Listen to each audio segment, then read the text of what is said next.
Hi guys, hi Aviv, hi Anushka, hi mom, I saw you watching. Um, this video is a thought that kind of came to me today in relation to the videos that we recorded yesterday. So the first video that was, hi mom, it's so nice to see you. Um, the video that I recorded yesterday about recycled DNA, and also the second video, the deleted part with Aviv and Anushka, and it also relates to how we express ourselves. So basically, let's get right into it. So how does the DNA get recycled? Just like water. So imagine the water drops getting into the clouds, from the clouds, into the earth, into the lakes, the oceans. Then by evaporation, they get back into the clouds and the cycle continues. So imagine that we consist of also water, right? 90%. So our blood, our sweat, our tears, what do they hold besides water? They hold information, right? So imagine when, let's say, you sweat and you wipe yourself off with a towel, or maybe you had a bad dream and you were sweating in your bed, and the sheets got wet and they got that moisture into them, and then they'll get a smell, and you're gonna wash them in the washer. So where does that water go, right? That sweat, your sweat, where did it go? So now it's in the washing machine, and it's going down the drain system and into the water plant, and is just like the earth recycles the minerals, right, out of the water, and collects the minerals that are not water soluble. So I think the same thing happens to our feelings and emotions, and what we were going through while we were crying or while we were sweating. So those hormones, I feel like and other parts of DNA are constantly recycled. There is, I think, even a expression, I can feel it coming in the air, right? So this sweat, blood, and tears, they go back into the pool of water and they get evaporated. And imagine if all those feelings and all those emotions, all those memories that were within you while you were crying or sweating, or other bodily fluids, like during sex when you were coming, let's say, that they all hold some sort of information, and it also gets recycled, constantly recycled.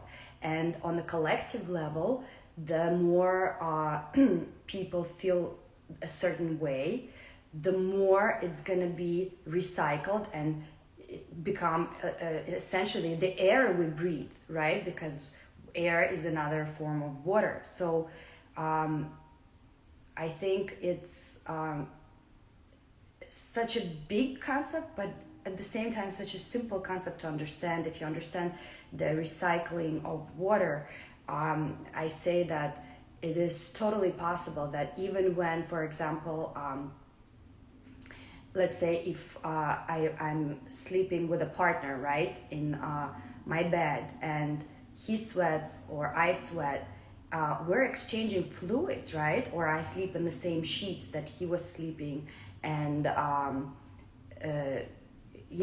because we're releasing stuff, but we're also soaking stuff in, right? We're like a sponge, this mechanism that's constantly communicating with our immediate environment.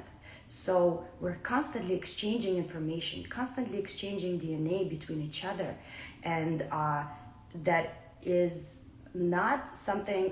When you talk about DNA, you think, oh, something small, but it's actually water, right? And yesterday, coming back to the video that we recorded with Aviv and Anushka, we were talking a lot about self-expression and how we self-express our feelings through sweat, blood.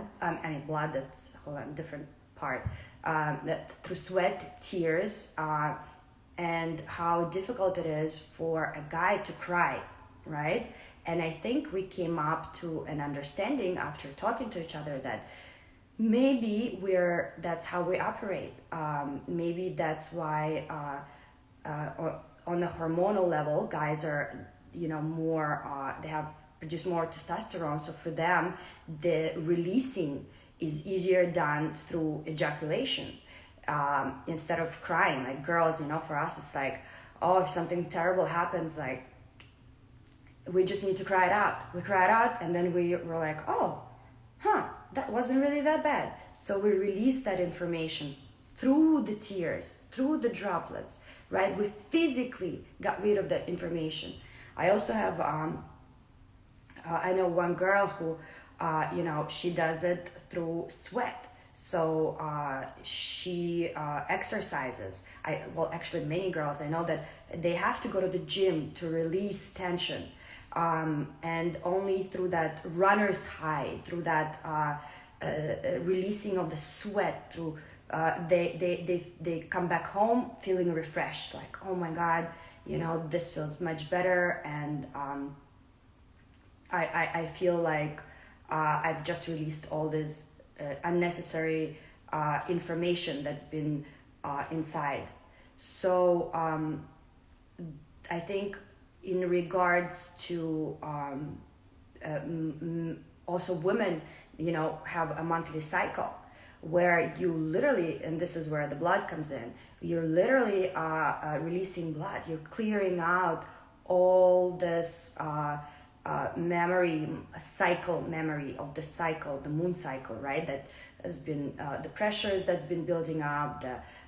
You're literally letting it out through blood, right? And that's also DNA. And where does that go, right? It doesn't just disappear.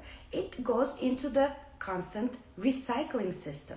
It goes into the toilet or trash and gets reabsorbed. And those are your DNA strands right there, all of it, right? So the possibility of us holding each other's DNA is incredibly high. Because we're literally living inside next to the water and another form of water, which is air, and we're holding all of that inside and breathing it in and out every day with every breath. So with women, I think the way where our bodies are made, it is because of the monthly cycle, because of the ability to cry. It is so much, we have so much more filtration system, right? So we can, we don't have to hold tension in. And the cycles do it for us. They clear us out. The tears do it for us. And the exercise, the sweat.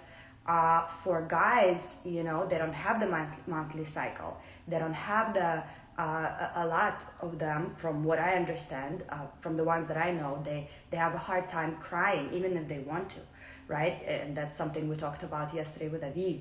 So they, I think, have this sexual urge more so than women. Well, some women also do, if depending on their hormonal levels, but I think it's absolutely normal. And what we were talking about even yesterday, Anushka, I hope you're feeling good, and dealing with the breakup, and coming back to our conversation on that, I think maybe the urge to explore more sexual partners and to experiment comes from that.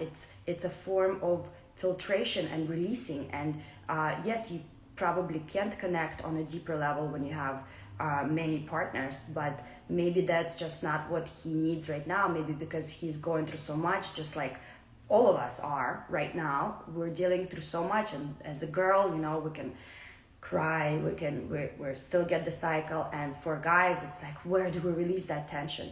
So that's just another way of looking at that, about the breakup, and him saying like, I love this person, I love multiple people, and I want to experiment. Maybe there is a way to kind of understand that maybe it's natural for a young, healthy male to feel that way, to want to release in that way. And I think that's pretty much all that I had on my mind.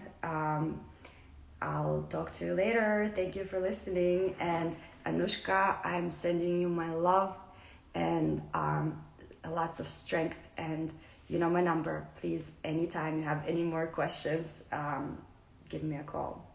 Mamichka, everybody, bye.